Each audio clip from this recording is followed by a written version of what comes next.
ready for the first witness? We are. You may call the first witness. Walter Lamar, second.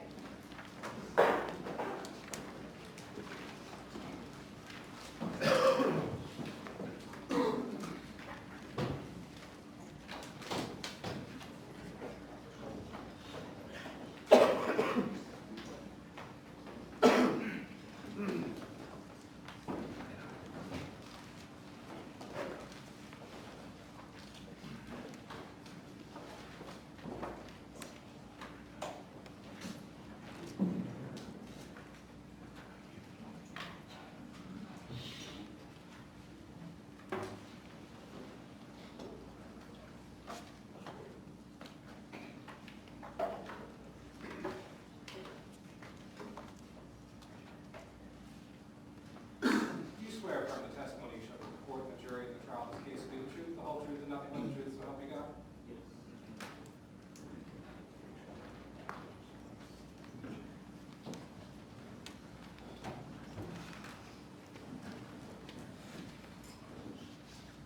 Say your first and last name, spell your last name loud and clearly into the mic. Walter Scott, S-C-O-T-T.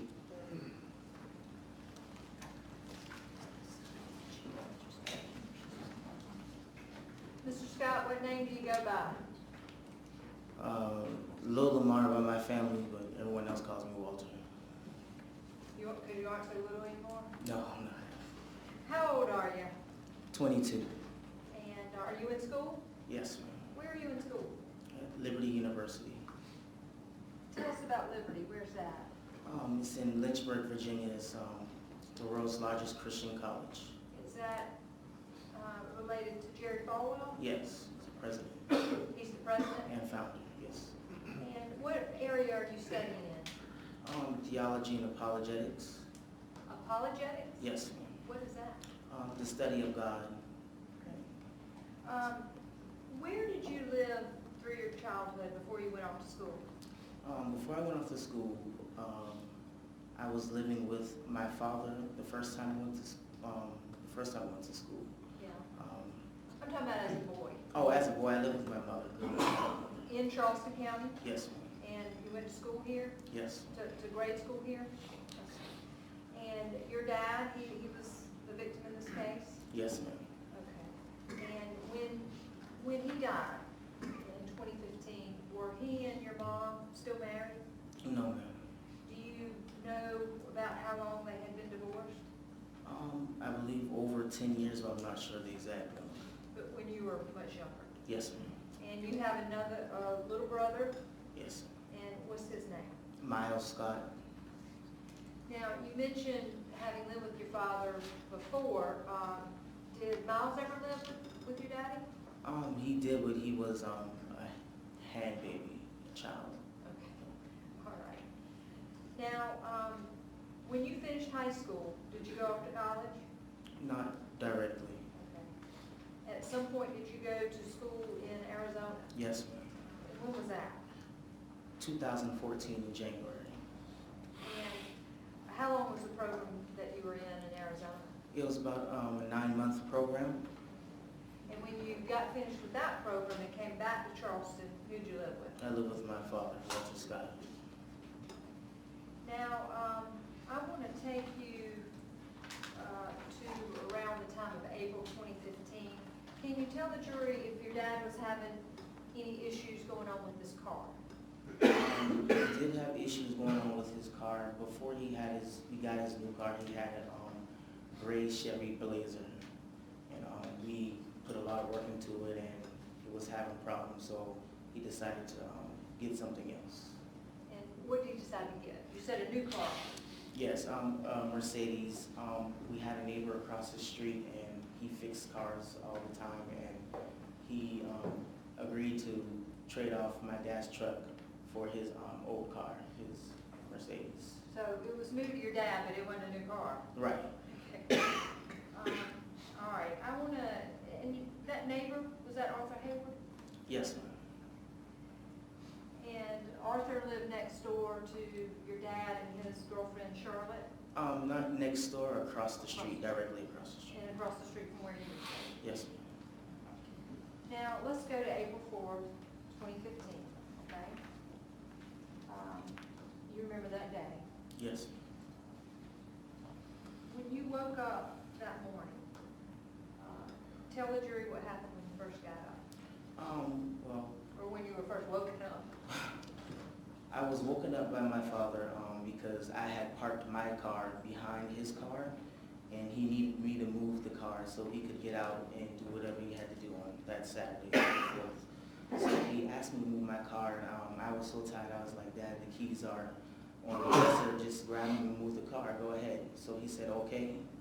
He went, moved the car, he came back, put the keys back on the dresser, and I went back to sleep. When you woke up a little later that day, did you have plans? Yes, ma'am. I was going to ministers training at my the church I was going to, and I was on my way in. I received a call that he had been stopped on Remount, which was very close to my church. Let me back up a minute. Where you and your dad were staying, was that near Remount Road? No, ma'am. Okay. But the church where you were going to go to this training was on Remount Road? Yes, ma'am. Okay. And you got a call from whom? My grandmother. Okay. Is that Miss Judy? Yes, ma'am. All right. So she gave you a call, and as a result of that call, where did you go? Well, my church was to the right on Remount Road, but instead of going to the church, I made a left on Remount Road. I was right near where he was. So Where your grandmama told you your dad was? Yes. And did you see anything when you got there? When I got there, I saw his car door open, and he wasn't there. There was already a cop there, and someone was in the back seat of that car. But no, nothing else was there. Did you see your dad? No, ma'am. Did you ever see your dad? I didn't see him. Did anybody else in your family come out to that area on Remount that morning? Yes, ma'am. Later on, I know my uncle Anthony Scott came out there, and then a few other family members came out there also. And how long were you out there that day? I was out there for a few hours. And at some point, did someone tell you your dad had died? Yes, ma'am.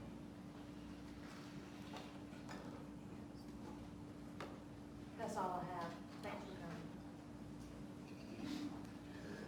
coming. By the defense? Please, approve.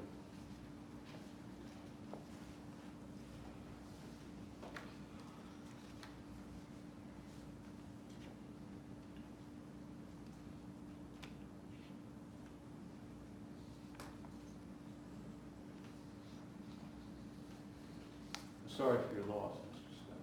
Thank you.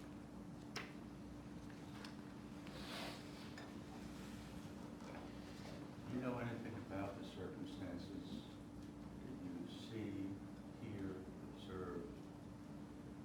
Any of the circumstances that led to what happened that day, up to that? Can you be a little more specific, please? Yes, did you hear any of the conversation that your dad had with the police officer? Do you know anything about what he did that morning? If he ran, he didn't run, why he ran? Do you know anything about that at all? I don't know anything about the specifics when he was there or the altercation, but I do know he ran because he knew that he had a warrant for a child support. So before he left that morning, did he tell you that he was, if he got stopped, he was going to run? No, sir. So really, I guess there are things about your dad that probably were kept from you, is that correct? No, not really. So you knew he used cocaine that morning? Yes, sir. And you know he was drinking? Yes, sir.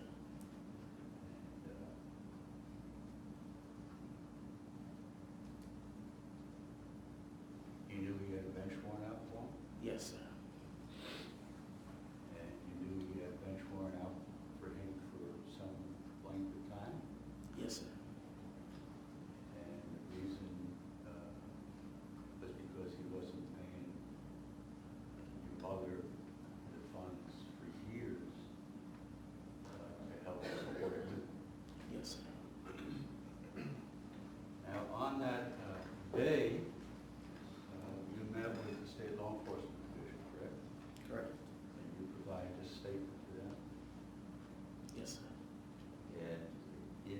statement, they asked you about your family, Yes, sir. and you were able to tell them who the immediate relatives of your dad were. Yes, sir. And you have a brother, Sebastian, Yes, sir. and at the time you told him on April 4th, you lived in Missouri. Yes, sir. Is that correct? Yes, sir. Is it truthful that on April 4th, that's where your dad lived? I mean, where your brother lived? Yes, sir. And on April 4th, your younger brother Miles, where did he live? He lived with my mother. At 1385 Ashley River Road. Yes, sir. And then your sister, Samantha, where did she live? She lived with her grandmother. You didn't know the address, but you knew who she was living with, Yes, sir. and she was not living with your father. No, sir, she wasn't. Your mother was Lisa Scott, Yes, sir. and your mother was not living with your father. No, sir. So if your dad that morning, immediately before this incident, listed his dependents in his household in order to gain food from the food bank, listed Sebastian, he didn't live with your dad. Correct. If he listed Walter, you didn't live with your dad. I did live with him. You did live with him. Yes, sir. How about Samantha? She did not live with him. How about, is it Miles? Yes, he did not live with him either. So that if he listed them on a government form for emergency food assistance, that would have been a mistake. Yes, sir. Thank you. Walter, did you do cocaine with your daddy that morning? No. Did you watch him do cocaine? No, ma'am. Did you watch him drinking? No, ma'am. You just testified that you knew he did cocaine and drank that morning. I wasn't sure that he was talking about that morning. I have no knowledge of him doing cocaine that morning. When I was younger, I believe he did cocaine. That's all I have, Your Honor. Anything further? That's Thank you, sir.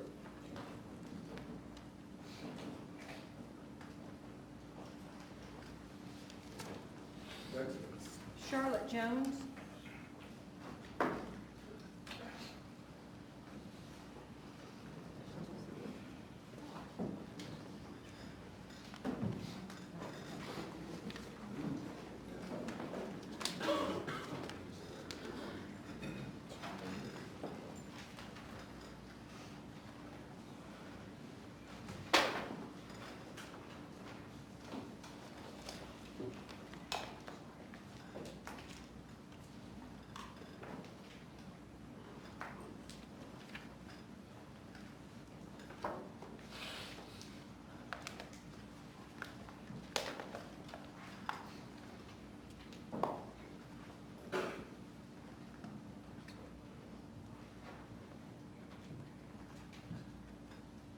You swear affirm the testimony you shall give the court, the jury, and the trial of this case to be the truth, the whole truth, and nothing but the truth, so help you God?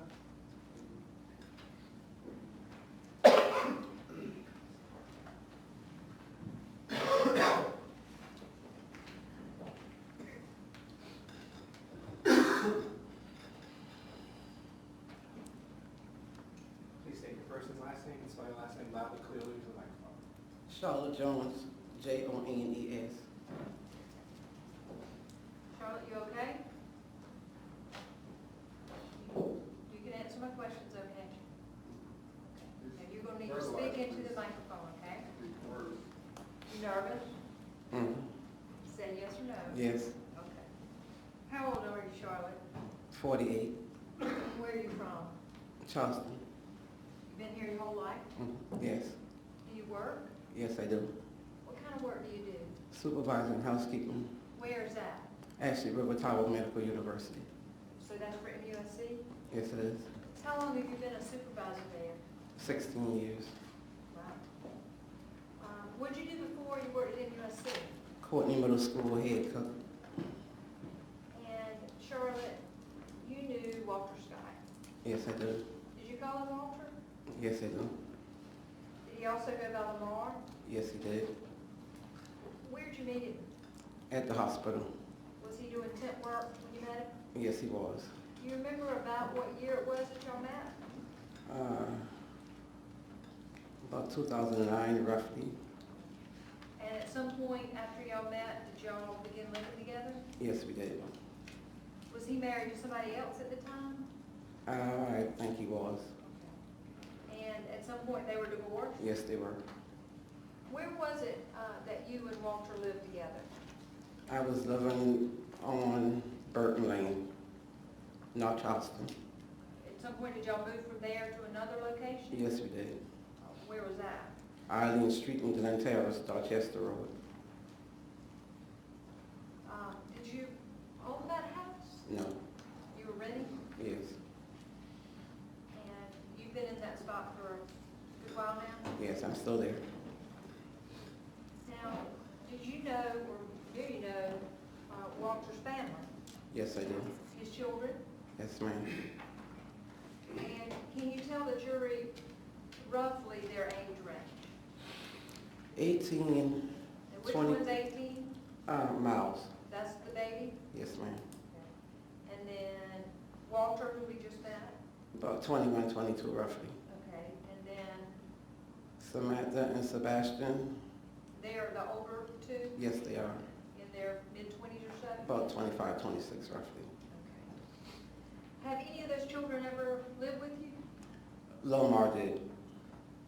Have any of them stayed with you? Sebastian and Samantha stayed for a short period of time. Okay. How about Miles? Did he ever stay with you? No, ma'am. He only came to visit. Did he ever spend the night with you though? Yes, ma'am. Okay. Were you aware that Walter had child support issues on occasion? Yes. Do you know whether or not he'd ever been to jail for that? No.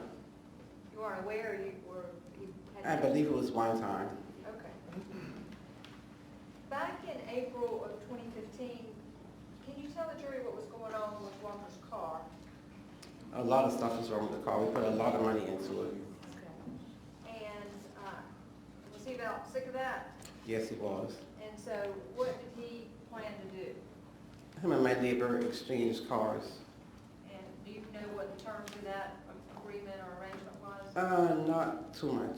I know they were about to do the paperwork on the car that Monday morning to finalize it. Monday morning After the, after he died? yes, ma'am. So that never happened? No, of course it didn't. All right. And this new car, was Walter pretty happy about that? It wasn't new, but it was new to him. It was new to him? Yes, ma'am. Was he excited about it? Yes, he was. Why? It was 25 years old, wasn't it? It was new to him. What kind of work was Walter doing at the time that he died? The last time I can recall was shipping and handling at a warehouse. Was that through a temp service? Yes, it was. Had you ever known before this Walter to go to a church or anywhere else to get free groceries? No, ma'am. You know why he was going No, to do ma'am. that day? No, I don't. Well, let's go to April 4th of 2015. Actually, let's go to the night before. Do you remember what you did the night before? Yes, me and Miles went to my girlfriend's house. Okay, so you and the baby, the 18-year-old baby, 17-year-old baby, went to a friend of yours house? Yes, ma'am. And what was going on over there? We just went up there. She cooks food on Friday, and her kids is over there. They play video games with them. Okay. And where did y'all come back to spend the night? Well, I went back home. And Miles stayed at your house? Yes, ma'am. Did anything happen that night with Miles and his glasses? I don't think it was that night. I think it was the night before. He accidentally dropped it on the floor, and the shower stepped on it. And who stepped on it? Miles did. On the arm with the eyeglasses. Was that at your house too? Yes, ma'am. So he had spent 2 nights with y'all? Yes, ma'am. Did you, as a result of these glasses getting broken, did you let anybody know about it? His grandmother was supposed to come and pick him up that Saturday morning to take him to get the eyeglasses fixed. So when you got home that night, after y'all had been to your friend's house, he's played video games, was Walter home? He was home in the room watching TV. And did he spend the night there? Yes, he did. Do you know where he had been while you were going to your girlfriend's house? Not that I know, no, I wasn't home. Did you and he do some cocaine when you got home? No, ma'am. Did you ever do cocaine with him? No, ma'am. What happened in the morning when you got up? When I got up, he was gone. Well, I didn't, when I got up, he was gone. He had already left the house. So I was trying to call him to find out what time his mother was supposed to come and get Miles and take him to get his eyeglasses fixed. And that was the last conversation I had with him. Did you ever speak with him in the midst of a traffic stop at all? No, ma'am. And back then, your cell phone number was 843-926-7996? Yes, it was. Charlotte, how did you find out that something had gone wrong that morning? His mother called me and told me I needed to go out there because something didn't sound right. Something didn't sound right? Yes, ma'am. Ask Miss Judy. Yes, ma'am. Did you get dressed and go I was supposed to get dressed, but I ended up going in my bed clothes. in your pajamas? Yes, ma'am. Just, were you kind of frantic? Or I had to find out what was going on with him. How'd you get over to Remount Road? After he would took him. The guy who had sold or was selling Yes, ma'am. the car? And where did you go when you got there? To the Advanced Auto. When you got there, was Walter Little Lamar, was he there? At that time, I couldn't remember because all I saw was the yellow tape around the car, so I really wasn't focused. Is it hard for you to remember what all happened there?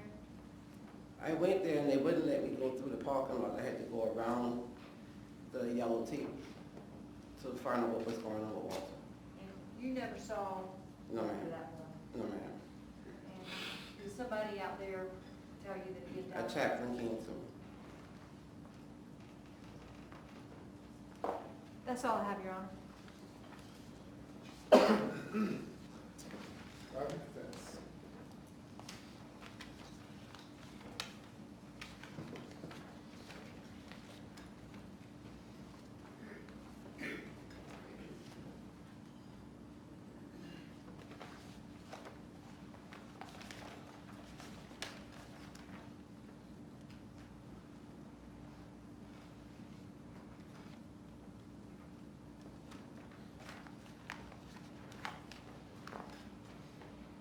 Good morning.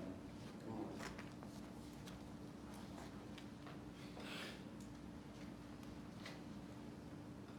Ms. Jones, Walter Scott was your husband or your? No, sir. Just a friend? And you have indicated in response to the prosecutor that you knew about his history in the family court? I said that's all I knew about the one time. Yes, I did. So you knew about one occasion? Yes, sir. Did you know that he had had a bench warrant in 2001? No. Did you know he had a second bench warrant in 2001? Did you know he had a bench warrant in 2002? No, I didn't. Did you know he had a bench warrant in 2003? No, I didn't. Did you know he had a bench warrant in 2009? No, I didn't. Did you know that he had a bench warrant in 2011? No. Did you know he had a bench warrant in 2012? No, sir. Did you know that his bench warrant was outstanding on April 4, 2015, that had been issued 14 months before that? I have never seen a paper. So apparently he didn't share with you the type of problems he was having. Did he ever express to you that he was afraid to go back to jail because he owed $18,000 to his child I support? don't know how much he owes for child support.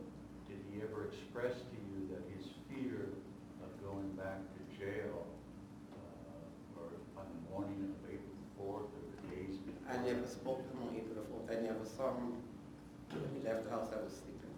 On any day from January of 2013 to April 4th of 2015, that he expressed concern about going back to jail. No, sir. And you were his most intimate relation at the time. Yes, I was. Now, you know he had run from the police before. When? Objection, Your Honor. Objection sustained. You say that you knew about Mr. Scott, his background, his history.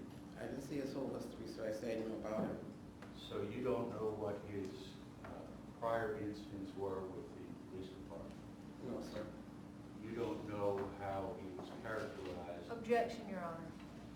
Objection sustained. You don't know how he was characterized. Objection sustained.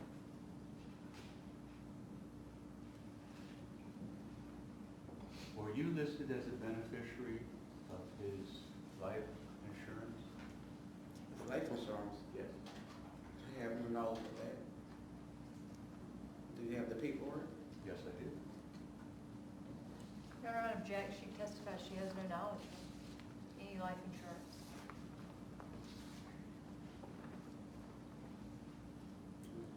The objection is sustained. May I be heard outside the presence of the jury, Your Honor? No, sir, proceed. I need to put on the record. You have an opportunity to proceed. So, the fact that you were, by the way, have you made a statement in this case? Have you given a statement to the SLED or North Charleston or the solicitor? Have you written out a statement or have they written out a statement for you? A statement for what? About your knowledge of the incident of April 4th. No. Do you have any knowledge of why Mr. Scott ran on April 4th? No, sir. Do you have any knowledge about why he assaulted Officer Slager that morning? I never knew him assault anybody. He wasn't that kind of person. Well, you do then know his history of assaults. Objection, Your Honor. John, she opened the door. The objection is sustained. Would you repeat what you said, please? Say it again? Would you repeat what you said when I asked I you? said I never knew that he had a fight with Mr. Slager because he's not that kind of person. He's not that kind of He person. wasn't that kind of, he's not here anymore, but he wasn't. To me, he wasn't. Okay, to you, he wasn't. No, he wasn't. You're To me, he saying, was a loving and kind person. so you're telling the jury that based on what you knew of him, he wasn't that kind of person? No, he wasn't. Did you ever discuss with him his history? No, sir.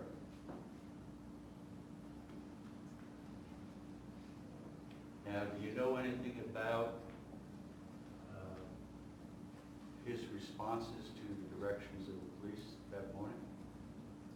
I wasn't out there when anything happened.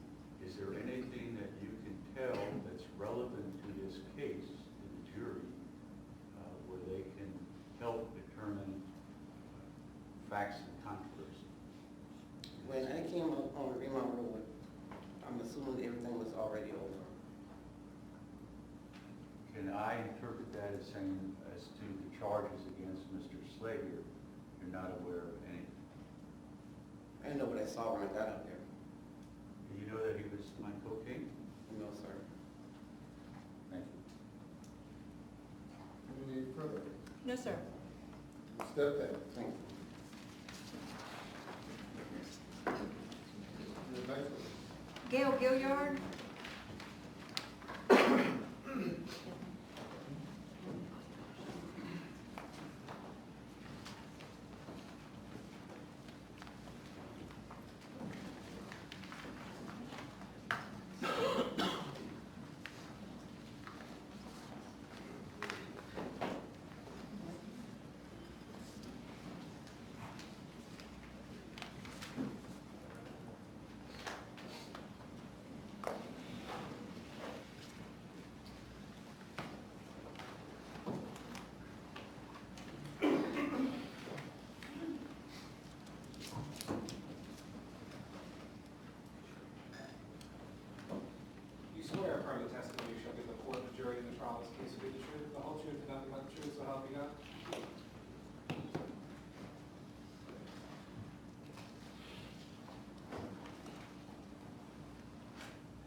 Gail Gilliard. My last name is Gilliard. Ms. Gilliard, how old are you? 53. You look good, 53. You're a little bit ahead of me. You doing okay this morning? Yes. Where are you from? North Charleston, How long have you been in North Charleston? 53 years. And do you work? Yes. And you work in what field? I'm a unit secretary at Roberson Francis and Labor Delivery. How long have you been working there? 6 years. And did you know Walter Lamar Scott? Yes. How'd you know him? I dated his uncle, And who's his uncle? Matthew Polite. And about how long have you known Walter Scott and his family? About 8 years, 7 or 8 years. And back in April 2015, were you working at Broker St. Francis Yes. at that time? Yes. I want to take you to April 4th of 2015, the day that Walter died. You remember that day? Yes, ma'am. And what did you do that morning? I got up and we went to a church called Faith. We who? Me and some other friends. What'd y'all go there for? They were giving out vegetables and fruit, just a giveaway, and we went by there to come. How'd you know about it? A friend told me about it, and then I saw a flyer. Do you know what the flyer said? Not really, it was just like a giveaway at Faith on Remount Road. Anyone, you could come in. Okay. And so you went there. You weren't homeless or anything, were you? No, When you were at the church on Remount Road, did you see anybody that you knew? yeah, I saw a bunch of people. Did you see Walter? Yes, Okay. And when he came into the church that morning, first of all, about what time was this? I'm thinking between 8:15 and 8:30. Okay. And did he have anybody with him? He was with a young man. And when they came into the church, were you already seated? Yes, Is this like a fellowship hall or a sanctuary or? it was like a fellowship hall, yes. Okay. And where did Walter sit in relation to you? He sat in front of me. He was in a chair right in front of me. And did you talk to him? Yes, he turned around and told me hi. I told him hi. And he introduced me to his friend. And about how long did you and Walter chat that morning waiting on the groceries? About three to 4 minutes, because as soon as we sat down and said hi, whatever, they called my name. And in that 3 or 4 minutes that you talked to him, did you notice anything about his demeanor? No, he was the same way like I always see, laughing, talking. And when you said they called your name, and how did it work to go get these groceries? When he called my name, I got up and I went and showed my ID, and then we went through a line, and, well, a person, I told him bye, but we went through a line and they gave us a bag and we walked out the door. Like a paper bag? A paper brown bag, yes. Okay. And during that time, and still, was your cell phone number 843-557-7562? Yes, And did Walter have that number? yes. Did you talk to him that morning? No, I left my phone in the car. I didn't carry my phone in the building. And you don't recall ever speaking to him on the phone? No, no. Then the court's indulgence.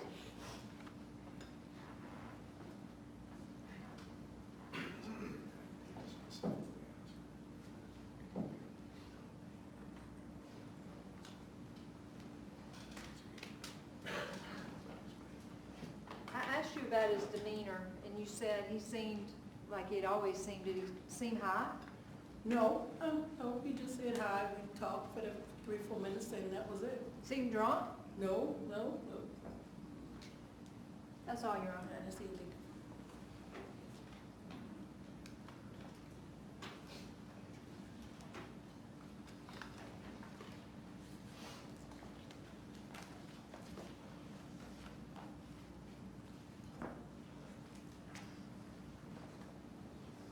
Cross-examination. Please, the Lord.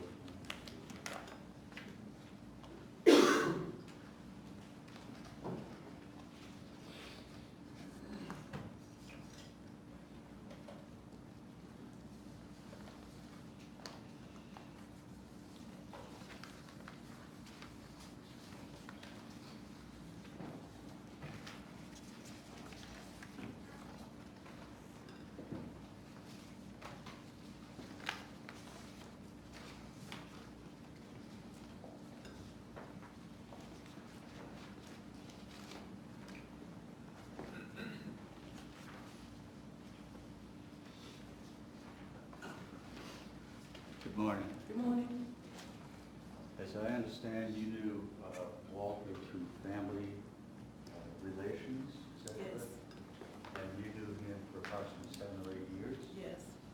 And how close were you to him, Mr. Slager? I couldn't hear you, sir. How close were you in terms of your conversations with him? Did you discuss intimate details of his life, or did you discuss common, No. ordinary type things? Just call my name. He was a Dallas Cowboy fan, and I was a Dallas Cowboy fan. So, those are the type of issues you discuss with him, not the more personal things that occurred in his life or your life. No, sir, that was a Dallas Cowboy fans. All right. And now, when you went to the church you referenced that morning, did you sign an application for assistance? No, sir, we didn't sign an application. And do you know why you didn't sign an application for assistance? No, Were you aware that it was a federally sponsored food distribution? no, sir. And did you sign in that morning? Yes, sir, we signed it. We put it on the list they had. And did you sign in at the time you arrived? Yes, sir.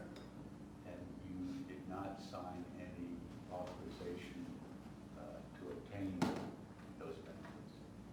Not that morning, we just put on them on the list. Did you see Mr. Scott make an application? for No, benefits? sir, no, sir, I didn't. Did you see Mr. Fulton make an application for benefits? That is the young man who was with him that morning. No, sir. Thank you, ma'am. Do you know anything about what happened after you left the church? No, sir. Thank you. Anything further this witness? No, she just might not, better tell many more people she likes the Dallas Cowboys. That's all I have. Thank you. Ms. Steptown.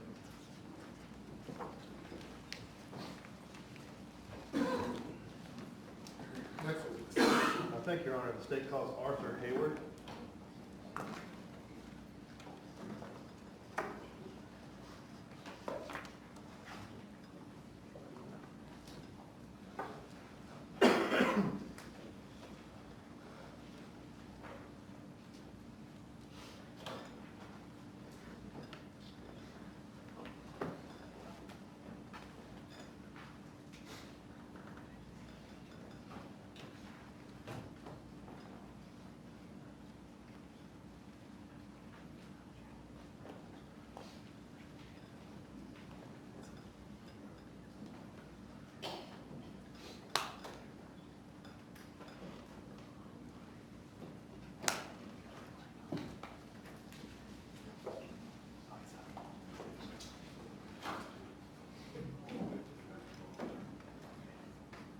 All right, ladies and gentlemen, we'll take a break now. Please go to the jury room. Please do not discuss the case.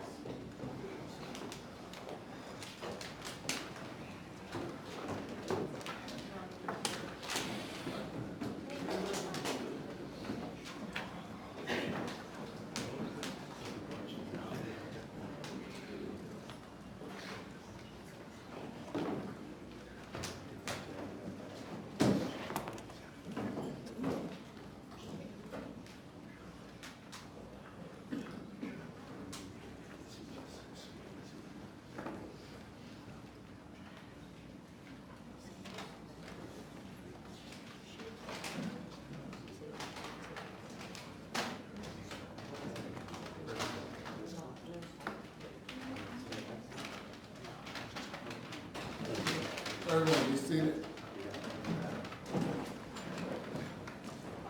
Mr. Savage, you stated you wanted to place something on the right outside the place. Yes, thank you, Your Honor. Your Honor, we take exception to the honor for not allowing us to review proper cross-examination of the witness. The state converted her into a character witness. Her testimony that he was a loving person, that was not the type of assaultive remember exactly what the terminology was, but that he essentially was a loving and peaceful person, which is contradicted by 35 years of records of his behavior. Anything further? Yes, sir, Your Honor. The state didn't convert anybody. What happened was, despite this court's order. What happened was? Go ahead. I was going to tell you what Yeah, happened. what happened was, go ahead.